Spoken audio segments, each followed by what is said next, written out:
My country has achieved a major scientific breakthrough by successfully developing the world's first 3D artificial eyeball, meaning that blind people will be able to watch television in the future. Scientists at the Hong Kong University of Science and Technology, after years of research, released their findings as early as 2020. This electronic artificial eyeball possesses 460 million light sensors, exceeding human vision by more than 46 times. Just as videos have different resolutions, high definition and non-high definition, the 3D artificial eyeball can achieve even higher imaging resolution, allowing people to see more clearly. Simultaneously, this artificial eyeball also possesses additional night vision and infrared vision capabilities.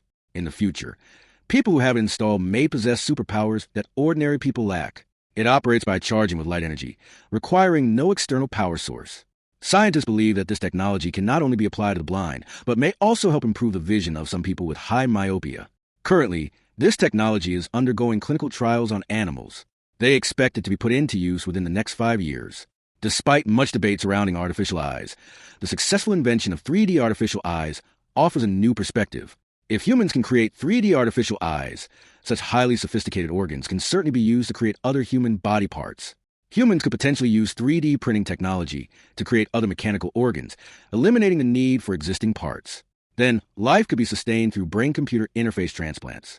With the continuous advancement of technologies like artificial intelligence, brain-computer interfaces, and 3D printing, humans may one day truly achieve the superhuman abilities seen in movies. Humans might evolve into beings with superhuman abilities, and carbon-based superhuman immortality might no longer be a problem. Follow me for daily updates on artificial intelligence and human immortality.